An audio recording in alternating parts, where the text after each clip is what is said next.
ലോക ചാപ്റ്റർ 1 ചന്ദ്ര മലയാള സിനിമയിൽ നിന്ന് ഒരു next super hero universe set ചെയ്യലാണ് ഈ സിനിമയിലൂടെ തുടങ്ങി വെച്ചിട്ടുള്ളത്.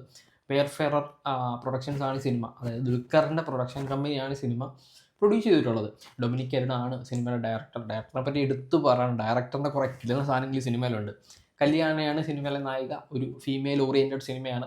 ഒരു ഫീമെയിൽ ഹീറോയിൻ ആണ് സിനിമയിൽ ലിറ്ററലി ഉള്ളത്. അപ്പം സിനിമയെ പറ്റി പറയുന്നതിന് മുമ്പ് നമ്മൾ ഒരുപാട് സിനിമകളിൽ കണ്ടിട്ടുള്ളൊരു സബ്ജക്റ്റാണ് ഈ വാമ്പയർ എന്നുള്ളത്. അതായത് പണ്ട് കൗണ്ട് ഡ്രാക്കുളയിൽ തുടങ്ങി അവസാനം ഞാൻ കണ്ടത് മോർബിയസ് ആണെന്ന് തോന്നുന്നു. മോർബിയസ് അല്ല, അത് കഴിഞ്ഞിട്ട് ഞാൻ ഒരു സിനിമയുടെ കണ്ടായിരുന്നു. അതും ഒരു വാമ്പയർ റിലേറ്റഡ് സിനിമയാണ്. അത് ഒരു കിടിലൻ സിനിമയാണ്. അപ്പം ഒരുപാട് വട്ടം നമ്മൾ കണ്ടിട്ടുള്ള ഒരു സബ്ജക്റ്റാണ് ഈ വാമ്പയർ എന്ന് പറഞ്ഞാൽ. അതെല്ലാം ഈ പറയുന്ന ഹോളിവുഡിലാണ് കണ്ടിട്ടുള്ളത്. ഈ ഒരു സബ്ജക്റ്റിനെ എടുത്ത് മലയാളത്തിൽ ഒരു മലയാളം സൂപ്പർ ഹീറോ ആക്കുന്ന സമയത്ത് അതങ്ങനെ ആക്കാൻ കാണിച്ചൊരു കോൺഫിഡൻസ് ഉണ്ട്. അതായത് നമ്മൾ കണ്ട് അല്ലെങ്കിൽ കേട്ട് മറന്നിട്ടുള്ള ഫോക്ലോർ കഥകളിലേക്ക് ഈ ഒരു സബ്ജക്റ്റിനെ അഡാപ്റ്റ് ചെയ്തിട്ട് അതിനൊന്ന് മോഡേണൈസ് ചെയ്തിട്ട് ഒരു സൂപ്പർ ഹീറോ ലെവലിലേക്ക് കൊണ്ടുവരാമെന്ന് പറഞ്ഞത് ഭയങ്കര ഫ്രഷായിട്ട് എനിക്ക് തോന്നി. ഇത് എല്ലാവർക്കും ഇഷ്ടപ്പെടണം എന്നില്ല, പക്ഷേ എനിക്ക് ഭയങ്കര രീതിയിൽ ഇഷ്ടപ്പെട്ടു. ഞാൻ നല്ല രീതിയിൽ എൻജോയ് ചെയ്ത് കണ്ടു. സിനിമയിൽ ഈ പറയുന്നത് പോലെ തന്നെ സ്റ്റോറിയിൽ കുറച്ചധികം മിസ്സിങ് എലമെൻറ്റ്സും സെക്കൻഡ് ഹാഫിൽ കുറച്ച് ലാഗൊക്കെ ഉണ്ട്. പക്ഷേ ഇതൊന്നും ഈ സിനിമയുടെ ടോട്ടൽ ഔട്ട്പുട്ടിനെ എവിടെ എഫക്റ്റ് ചെയ്യുന്നില്ല എന്നുള്ളതാണ്. അതാണ് സിനിമയുടെ ഏറ്റവും വലിയ പ്രത്യേകത. പ്രത്യേകിച്ച് ആക്ഷൻ സീക്വൻസുകൾ. ഒരു ഫീമെയിൽ ഓറിയൻറ്റഡ് സിനിമയാണ്. നായകന് ലിറ്ററലി ഒരു ഇമ്പോർട്ടൻസും ഇല്ല എന്ന് വേണമെങ്കിൽ പറയാം. ഇപ്പം തുടക്കം മുതൽ ഒടുക്കം വരെ നായിക ഫുള്ളായിട്ട് ഇങ്ങനെ ഓവറാഫാം ചെയ്ത് നിൽക്കുന്ന ഒരു ടൈപ്പ് ഓഫ് സ്റ്റോറിയാണ്. അപ്പം ലിറ്ററലി കല്യാണി പ്രിയദർശനാണ് സിനിമയെ കൊണ്ടുപോകുന്നത്. അപ്പം എനിക്കൊരു ഡൗട്ട് ഉണ്ടായിരുന്നത് ഇത്രയും വലിയൊരു റോൾ, ഇത്രയും വെയിറ്റ് ഉള്ളൊരു റോള് പുള്ളിക്കാരി ഇങ്ങനെ ഹാൻഡിൽ ചെയ്യുന്നുള്ളതാണ്. അത് നല്ല വൃത്തിക്ക് ചെയ്തിട്ടുണ്ട്. പ്രത്യേകിച്ച് ഈ പറയുന്ന ഫൈറ്റ് സീക്വൻസുകൾ ഒരു രക്ഷയില്ലാണ്ട് ഭയങ്കര രീതിയിൽ ഫ്ലെക്സിബിളായിട്ട് ചെയ്തിട്ടുണ്ട് എന്നുള്ളതാണ്. പ്രത്യേകിച്ച് ഈ പറയുന്ന ഒരു വാമ്പയർ സിനിമയാണ്. അപ്പം ഈ പറയുന്ന ഹൈപ്പർ മൊബിലിറ്റി, ഫ്ലെക്സിബിലിറ്റി, കുറേ സാധനങ്ങൾ ഈ വാമ്പയർ റിലേറ്റഡ് അല്ലെങ്കിൽ അത് കണ്ടിട്ടുള്ളവർക്ക് അറിയാം, കുറേ സാധനങ്ങളുണ്ട്. അതൊക്കെ നൈസായിട്ട് സെറ്റ് ചെയ്ത് വെച്ചിട്ടുണ്ട് എന്നുള്ളതാണ്. സിനിമയുടെ മേക്കിങ്ങിനെ എടുത്തു പറയണം. കാരണം നമ്മൾ ഹിന്ദിയിലും തമിഴിലും തെലുങ്കിലും ഒക്കെ ലിറ്ററലി കോടികൾ 100, 200, 300 കോടികൾ എടുത്തു വെച്ചിട്ടുള്ള സിനിമകൾക്കൊന്നും കിട്ടാത്ത അത്രയും ഒരു മേക്കിംഗ് ക്വാളിറ്റി സിനിമയിലുണ്ട്. പ്രത്യേകിച്ച് ഈ പറയുന്ന ഹൈപ്പർ സ്പീഡിലുള്ള മൂവ്മെൻറ്റ്സിലൊക്കെ എവിടെ നമുക്കൊരു ജെർക്ക് ഫീൽ ചെയ്യില്ല എന്നുള്ളതാണ്. അത് ഭയങ്കര രീതിയിൽ നമുക്ക് ഒരു വിഷ്വൽ ട്രീറ്റായിട്ട് തന്നെ സെറ്റ് ചെയ്ത് വെച്ചിട്ടുണ്ട്.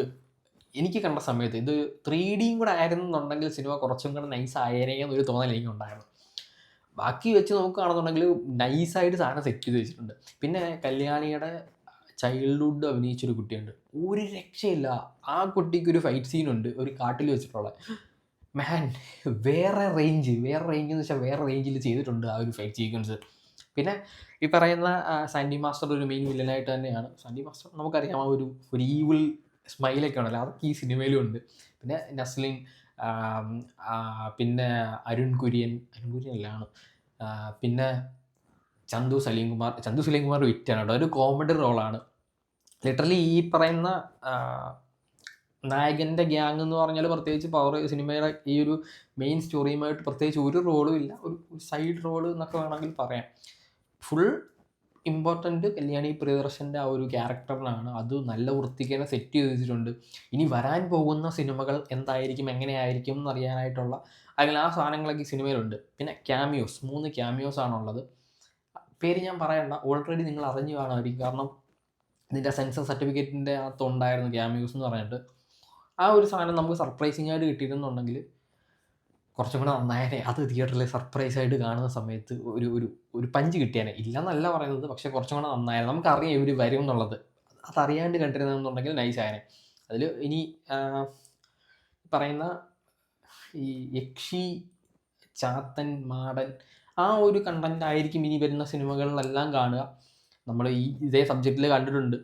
ഇപ്പോൾ പറയുന്ന കുട്ടിച്ചാത്തൻ പോലുള്ള സിനിമകളൊക്കെ നമ്മൾ കണ്ടിട്ടുള്ളതാണ്. അപ്പോൾ ആ ഒരു സാധനത്തെ ഈ പറയുന്ന മോഡേണൈസ് ചെയ്തിട്ട് മോഡേൺ വേൾഡിൽ നടന്നാൽ എങ്ങനെയായിരിക്കും കഥ എന്നുള്ള രീതിയിലായിരിക്കും സിനിമ വരുന്നത്.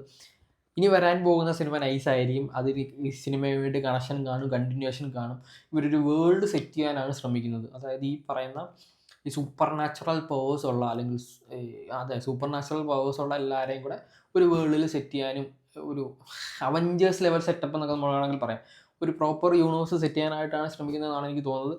ഇതുവരെ ഫസ്റ്റ് സിനിമയിൽ എവിടെയും എനിക്ക് പറയുന്ന സ്റ്റോറി, ഈ മെയിൻ കോർ സ്റ്റോറിയിൽ എവിടെയും ഒരു മിസ്സിങ് എലമെൻറ്റ്സ് ഒന്നും തോന്നിയില്ല. സിനിമയുടെ കഥയിൽ കുറച്ച് മിസ്സിങ് ഉണ്ട്. ഒരു മെയിൻ സബ്ജക്റ്റ് സംസാരിച്ച് വന്നിട്ട് ആ ഒരു സബ്ജക്റ്റ് അല്ല സിനിമയിൽ പിന്നെ പറഞ്ഞു പോകുന്നത്. ആ ഒരു സാധനത്തെ വിട്ട് കളയാം. അതും ഇതുമായിട്ട് ബന്ധമില്ല എന്നുള്ള രീതിയിൽ ആണ് പിന്നെ പോകുന്നത്. ആ ഒരു സാധനം മാത്രമാണ് എനിക്ക് ഭയങ്കര മിസ്സിംഗ് ആയിട്ട് തോന്നിയത്. അല്ലാണ്ട് സാധനം ഈ പറയുന്ന കോർ സബ്ജക്റ്റ് ഉണ്ടല്ലോ, അതായത് സൂപ്പർ നാച്ചുറൽ പവേഴ്സ് ഉള്ള ആളുകൾ, ആ ഒരു സാധനത്തെ സെറ്റ് ചെയ്ത് വെച്ചിട്ടുള്ളതും അവരെ പ്രസൻറ്റ് ചെയ്തിരിക്കുന്ന സാധനവും അതൊക്കെ വേറെ ലെവൽ എന്ന് വെച്ച് കഴിഞ്ഞാൽ ഭയങ്കര ഗംഭീരം. എനിക്ക് ഭയങ്കര രസമായിട്ട് തോന്നിയിട്ടുണ്ട്. ഇതേപോലെ ഒരു സബ്ജക്റ്റ്, ഇത്ര ഫ്രഷ് ആയിട്ടുള്ള സബ്ജക്റ്റ് മലയാളത്തിൽ പ്രസൻറ്റ് ചെയ്യുന്ന സമയത്ത് അതിൻ്റേതായ റിസ്ക് എലമെൻറ്റ്സ് ഉണ്ട്. അതെടുത്തത് എന്തുകൊണ്ടും ഭയങ്കര രീതിയിൽ നന്നായ ഒരു ബെഞ്ച് മാർക്കാണ് മലയാള സിനിമയ്ക്ക്. ഇനി സൂപ്പർ ഹീറോ സിനിമകൾ ചെയ്യുന്നവർക്ക് ഒരു റെഫറൻസ് ആയിരിക്കും ഈ സിനിമ എപ്പോഴും എന്നാണ് എനിക്ക് തോന്നിയത്.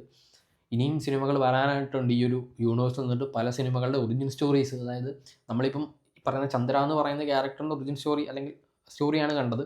ഇനി പല ക്യാരക്ടേഴ്സ് ഉണ്ട്, അവരുടെ എല്ലാം ഒറിജിൻ സ്റ്റോറി, പിന്നെ ഇവരെല്ലാം കൂടെ ഇവർക്കൊരു കോമൺ വില്ലൻ വന്നിട്ട് ഇവരെല്ലാം കൂടെ ക്യാമിയോസ് ക്രോസ് ഓവേഴ്സ് വരുന്ന സിനിമകൾ, അങ്ങനെ കുറേ സാധനങ്ങൾ കാണും. എന്തായാലും ഈ ഒരു ഫസ്റ്റ് സിനിമ ഇറ്റ്സ് ഔട്ട്സ്റ്റാൻഡിങ് എന്നാണ് എനിക്ക് പറയാനുള്ളത്. കാരണം നമ്മൾ ഒരുപാട് കണ്ടിട്ടുള്ള ഒരു ഒരു ഒരു കൺസെപ്റ്റിനെ എടുത്തിട്ട് ഇത്രയും മലയാളിവൽക്കരിച്ച് നമുക്ക് ഭയങ്കര രീതിയിൽ അക്സെപ്റ്റ് ചെയ്യാൻ പറ്റുന്ന രീതിയിൽ സെറ്റ് ചെയ്ത് വെച്ചിട്ടുണ്ട്. അതൊരു സംഭവമാണത്. അത് നമ്മൾ ഈ പറയുന്ന കൽക്കി കണ്ട സമയത്ത് ഇതേപോലെ തന്നെ മഹാഭാരതത്തെ മോഡേണൈസ് ചെയ്തിട്ട് നമുക്ക് മനസ്സിലാകുന്ന രീതിയിലാണ് സെറ്റ് ചെയ്തത്. അതേപോലെ തന്നെയാണ് ഇവിടെ ചെയ്തു വെച്ചിട്ടുള്ളത്. എന്തായാലും അതെനിക്ക് ഭയങ്കരമായിട്ട് ഇഷ്ടപ്പെട്ടു. സിനിമ മൊത്തത്തിൽ എനിക്ക് ഇപ്പോൾ റേറ്റിംഗ് കൊടുക്കുകയാണെന്നുണ്ടെങ്കിൽ 10-ലൊരു 8.5 ഒക്കെ കൊടുക്കാനുള്ള സിനിമയുണ്ട്. ഇതിൻ്റെ മേക്കിംഗ് സൈഡ് മാത്രം വെച്ച് നോക്കുകയാണെങ്കിൽ, മേക്കിംഗ് സൈഡും ആക്ഷൻ സീക്വൻസുകളും ഒക്കെ വെച്ച് നോക്കുകയാണെങ്കിൽ തന്നെ കാണുക. ഓണത്തിന് നിങ്ങളിത് പോയി കണ്ടു കഴിഞ്ഞാൽ നിങ്ങൾക്കൊരു കിടിലൻ വിഷ്വൽ ട്രീറ്റ് ആയിരിക്കും. ഒരു വിഷ്വൽ ട്രീറ്റിനുള്ള വകുപ്പുണ്ട് എന്നാണ് എനിക്ക് തോന്നിയത്.